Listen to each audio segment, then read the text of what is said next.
bai damu da al'amarin yara ƙanana ba, saboda haka ana ta ayyuka daban-daban a mataki na duniya da na ƙasashe daban don nema wa mata 'yanci. Wa jama'ar musulmi,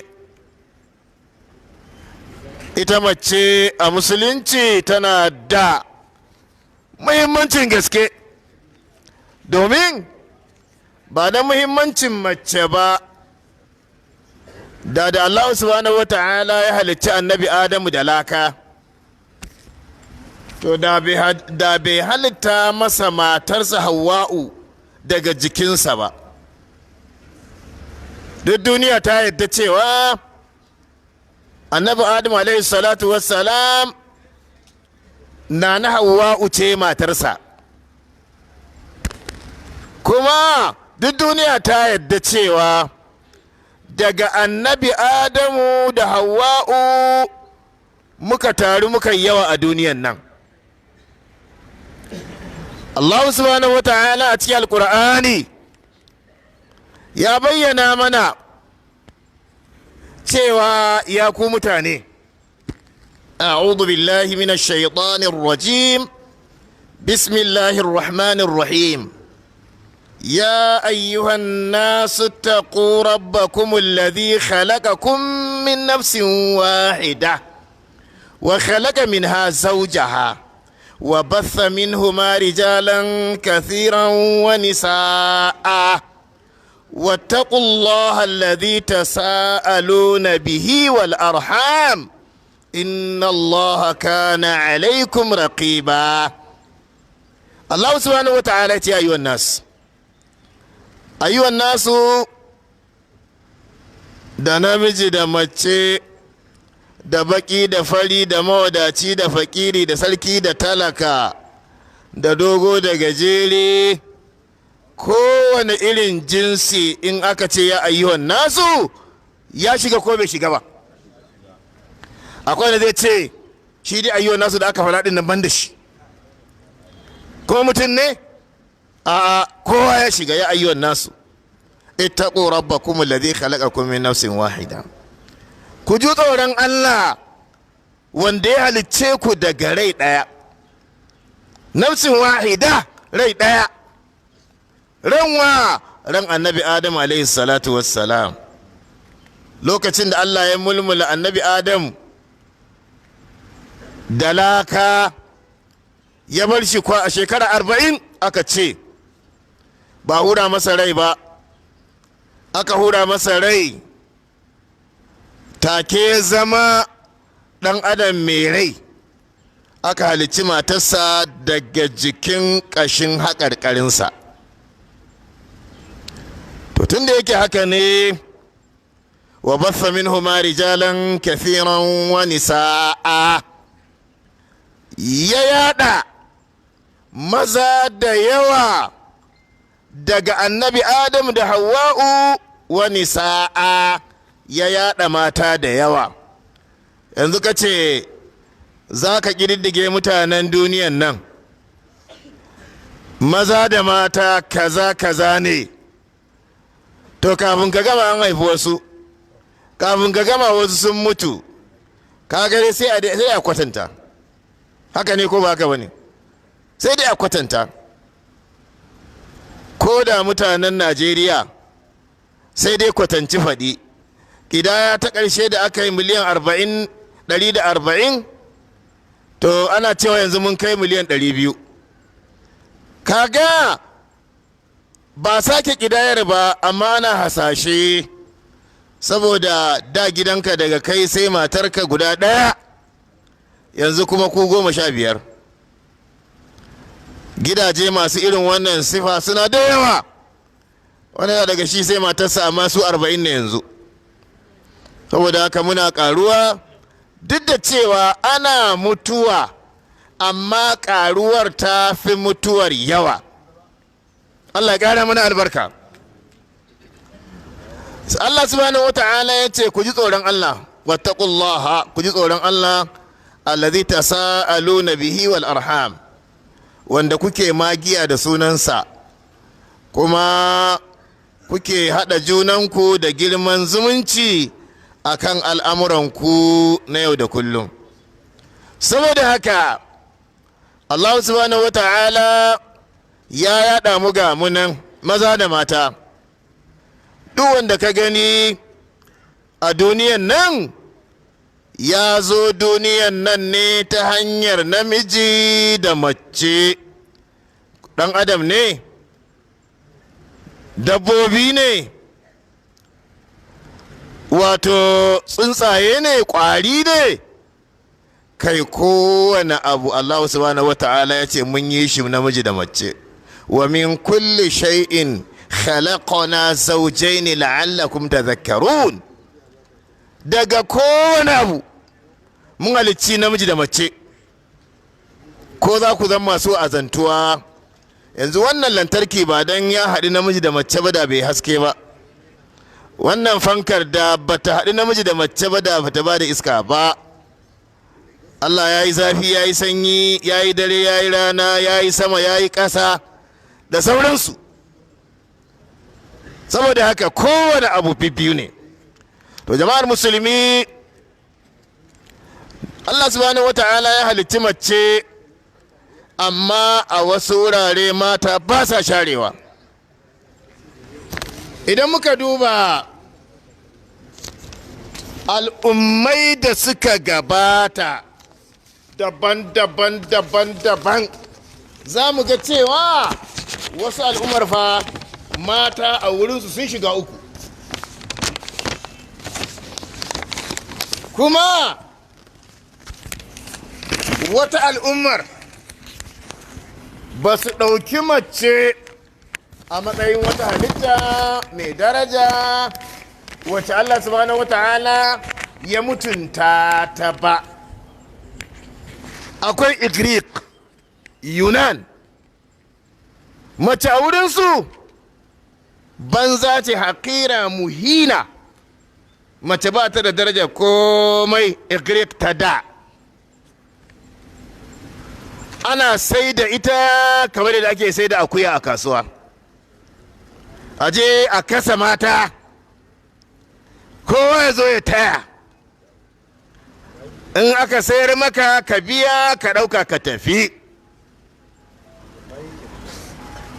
Mata waɗanda ba bayi ba ne, saboda wai su don mai Allah ya yi su mata.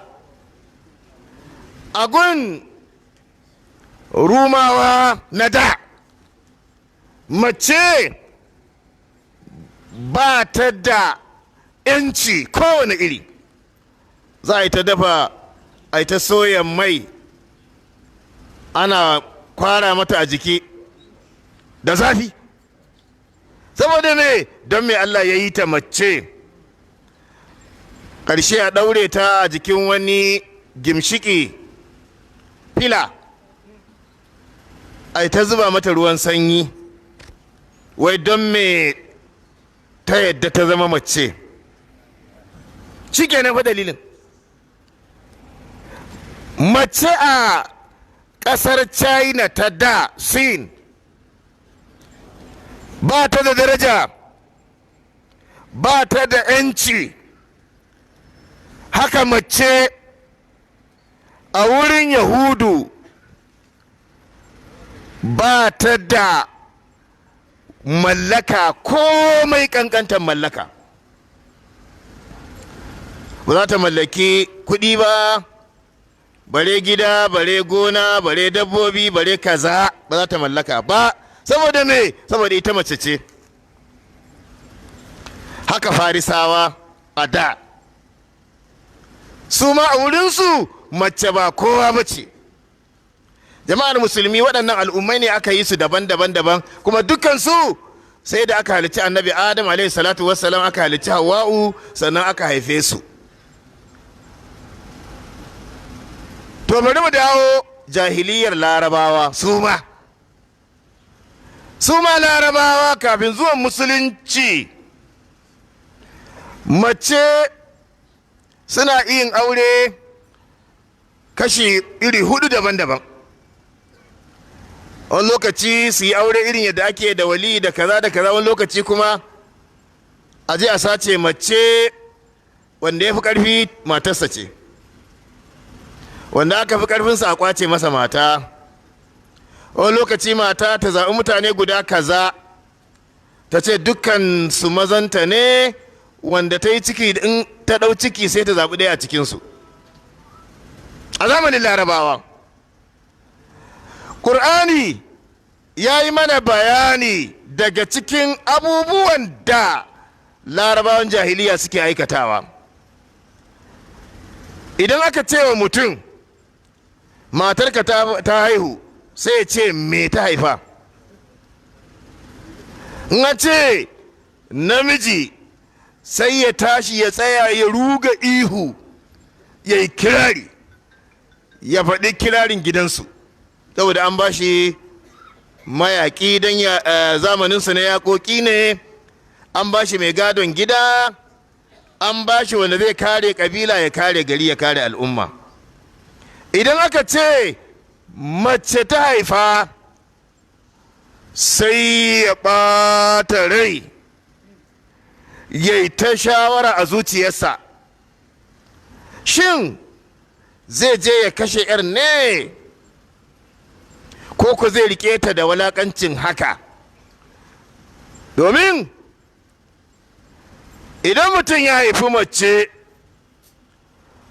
in ya fito waje aka ce matarsa ta haihu jiya, aka ce me ta haifa, aka ce mace, sai ya rasa hanyar da zai bi. Yana ɓuya, yana bin lungu-lungu don kar a ce kun ga wancan mutumin, wallahi matarsa ta haihu jiya, mace ta haifa. Abin kunya ya yi a gunsu. Allah subhanahu wata'ala ya ce wa idza bushira hadun bil unsa, idan an ba wa ɗayansu albishirin matarsa ta haifi mace, zallahu muswaddan, fuskarsa ta yini tana baka kirin, wa huwa kazim, yana cike da bakin ciki, ya tawara min alqaumi, yana buya wa mutane, yana buya, kana rika nuna shi, min su ima bushira bi, saboda munin abin da aka yi masa albishir da shi cewa matarsa ta haihu. Saboda haka baya so ma a rika ganinsa don kar a ga uban ya mace. kuhu ala hunin, sai ya rika shawara a zuci, ya rike shi ne haka da walakancin, ya rika buya, am ya dussuhu fi turab, ko kuwa ya je ya turbe da yar a ƙasa. Ala sa'a ma ya hukumun, ku saurara irin hukuncin da suke yi a jahiliya ya yi muni. Jama'a ya yi muni ko bai yi ba? Wannan ita ce mace a jahiliyar larabawa. Sahabbai da yawa sun binne 'ya'yansu da rai mata.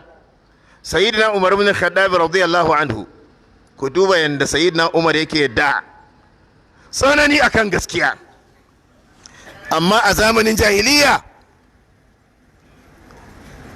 matarsa ta haifi ɗiya mace da ta data, sai ya ɗauke ta ya tafi daji da ita,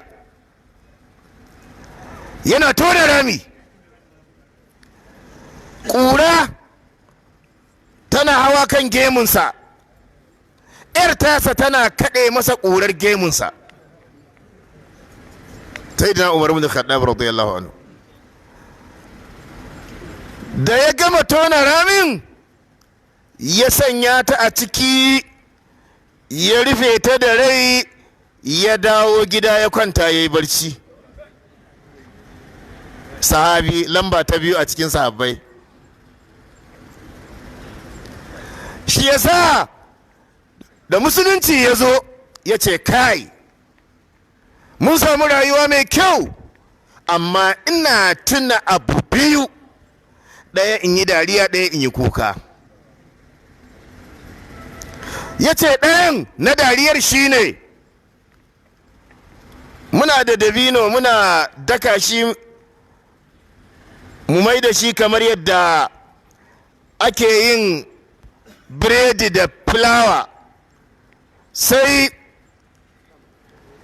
mutum idan dare ya yi sai ya mulmula dabino sai ya mai da shi Allah.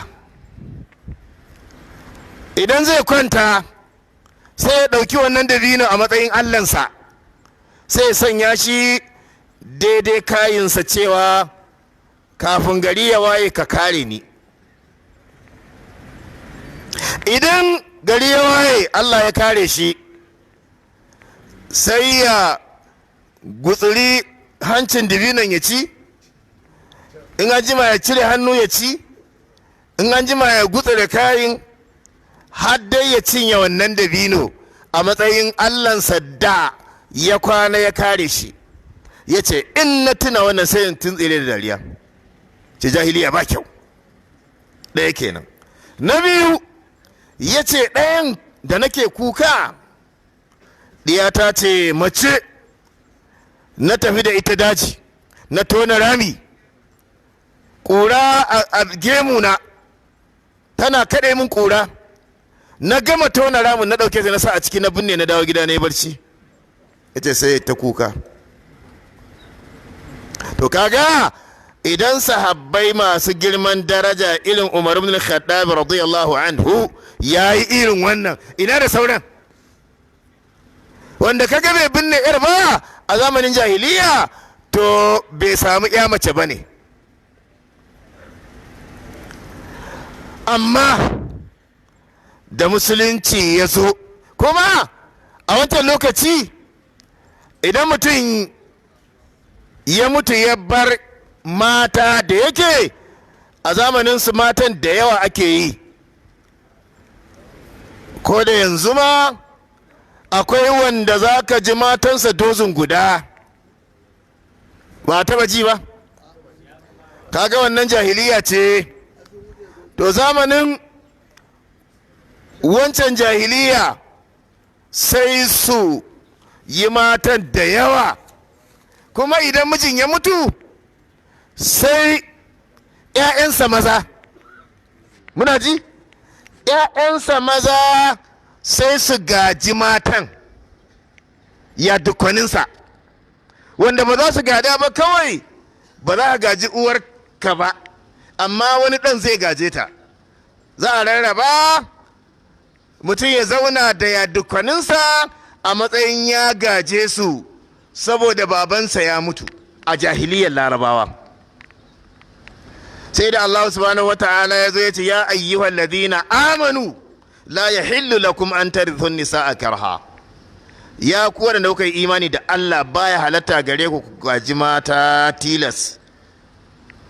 Mace ta tashi daga matsayin a gaje ta koma matsayin ta yi gado. Lirrijali nasibun mimma kasabu walin nisa'i nasibun mimma iktasabun. Allah ya ce maza suna da rabo a harkar rayuwa da harkar gado, kamar yadda mata suna da rabo a wannan harka kamar yadda maza suke da rabo. Kaga yanzu a musulunci mace za ta mallaki dukiya komai yawanta kamar yadda namiji zai mallaka, amma kawai za a ce ne anna laka haza. Kamar yadda za a tambayi namiji a ce ina ka samo wannan kuɗin, shi ne maganar, ba iyakance ba, amma ta yaya ka tara. Wa an malihi min aina iktasaba wa fima anfaqa. Allah zai tambayi mutum dukiyarsa yaya ya samu kuma yaya ya kashe. Kashewar ma ba da kaga dama za ka yi ba, ba kama ce an ci ɗan adam, yancin ɗan adam, tunda iya da kuɗi ya rika watsarwa, ana tattakawa ana zubarwa, a ce me ya ce kuɗi na ne ina ruwan wani. To musulunci bai yadda ba, ko naka ne sai an tambaye ka bayan ya ka samu yaya ka kashe. Wannan shine musulunci. To jama'ar musulmi, musulunci ya zo ya gyara abubuwa, ya baiwa mace 'yancin mallaka, ya baiwa mace 'yancin gado. Da kam kamar da muka faɗa, yanda ake gadon akuya, yanda ake gadon gona, yadda ake gadon gida, haka ake raba mata a matsayin gado. Amma musulunci ya zo ya ce yusikumullahu fi auladikum lizzakari mithl hazzul unsayayn. Allah yana muku umarni mai ƙarfi akan rabon gado. Namiji yana da rabon, misalin rabon mata biyu. Me yasa wasu suke korafi cewa yau musulunci yana nuna bambanci, don me ya baiwa mace rabo ɗaya ya baiwa namiji rabo biyu? Mu a musulunci mace aikinta ɗawainiyar gida da tarbiyyar yara, amma ba ita ce mai nemo abinci ba ita ce mai bada sadaki in za a aure ta ba ita ce mai yin kayan aure ba ita ce mai yin gidan zama ba ita ce mai yin tufafi ba ita ce mai magani in ba lafiya ba ita ce mai haƙƙin a koyar da 'ya'yan ba. Amma ita Allah subhanahu wata'ala ya ce a yi mata, ta wanke 10 ne kawai, ta tsoma me 5. Amma idan ka ji wata al'umma tana ce a bawa mata 'yanci, to la'alla matan arna suke faɗa. Domin mun sha gani in za ka je Abuja da ƙafa, ka ga mace da tsohon ciki tana ɗaukan kwankere, ana hawa bene ana gini, kuma ka ga mace da ɗanyen goyo tana ɗaukan kwankere tana kwaɓan siminti, ka ga mace tana noma gandu guda, gaɗa a baya, wani lokaci ta tsaya ta shayar da shi, sannan ta koma kan kunya, kuma ta nomi abincin a zo a samu ta ciyar da 'ya'yanta, ta ciyar da mijinta. Kai ka ce mijin ya riga ya saye ta ne kamar akuya. To idan suka ce a baiwa mata 'yanci, in dai da irin waɗannan matan suke, wallahi daidai suka faɗa, ko ba daidai bane jama'a? Mace da ake ce a je a nemo mata kaza tufafi da kaza da kaza, shari'ar musulunci sai da ta kayyade ma irin tufafin. Ce yanzu haka, yanzu an shiga sanyi, musulunci ya ce ka nema wa iyalanka kayan sanyi. Ka saya wa matanka kayan sanyi da sanyi ya fara? In baka saya ba, musulunci ya ce ka saya. 'Ya'yanka ka saya musu kayan sanyi, musulunci ya ce ka saya musu man shafawa ana sanyi, in ji musulunci. Saboda haka irin matan da suke irin wannan bakar wahala, to in an ce a nema musu 'yanci, wallahi daidai ne. Amma famu a musulunci, wallahi mace miji zai ciyar da ita. Wa anfiqu liyunfiq dhu sa'atin min sa'ati. Wanda yake da wadata in ya zo ciyarwa ya ciyar gwargwadon wadatarsa. Wa man qudira alaihi rizquhu, wanda aka kuntata masa samu, falyunfiq mimma atahu Allah, ya ciyar gwargwadon abin da Allah ya bashi. La yukallifu Allahu nafsan illa ma ataha. Allah baya dora wa rai sai abin da ya bai wa ran. Saboda haka musulunci ya ce ka ciyar da ita. askinuhunna min haythu sakantum min wujidikum wala tudarruhunna litudayyiqu alaihin. Allah ce askinuhunna min haythu sakantum, ku zauna, wato ku zaunar da su a gunda kuka zauna. Kar ka je kama gida mai kyau kana kwana, matanka suna cikin mummunan gida, ka cuce su. Min haythu sakantum, inda kuka zauna ku zaunar da su. An tambayi annabi sallallahu alaihi wasallam haƙƙin mace akan mijinta, yace an tud'imaha idza da'imta wa taksuha idza iktasaita. Ka ciyar da mace in ka ci. Ka koshi yau, ka koshi da safe, to matarka ta koshi. In ba ta koshi ba, ka koma ka kosar da ita. Kuma da ka ɗinka riga, matanka na da riguna, na da zani da kaza, shikenan. In babu, ka koma ka yi mata tufafi, in ji musulunci. kuma Hindu matar Abu Sufyan radiyallahu anhuma ta tambayi manzon Allah sallallahu alaihi wasallam, ya Rasulullah, inna zawji rajulun shahihun la yutini ma yakfini ana wa waladi.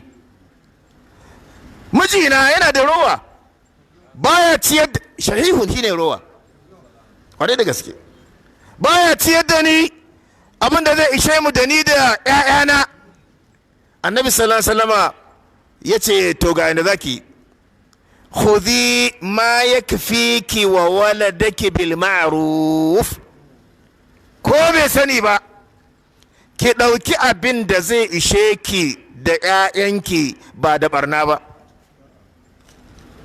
Ashe mace idan mijinta ya zama mai kirga magi, ya ce ko an yi bako kara kara ko ɗaya. Wala akwai miji ina taɓa ganin inda ya sake matansa akan magi. Ka san wannan ruwa ta kai ruwa? To idan haka ne an yi da shi yaƙi, to idan ta ƙara bai sani ba ta yi laifi a gun Allah ba, amma ban da barna. Saboda haka jama'ar musulmi, mu 'yancin 'ya'ya ƙanana da 'yancin mata, in ka ga ana zargin wani musulmi to ba laifin musulunci ba ne, shi ne bai yi ba. Kun ka bar mace da yunwa, ka bar ta tsirara, ka bar ta ba ilimi, ka bar ta ba lafiya, ba magani.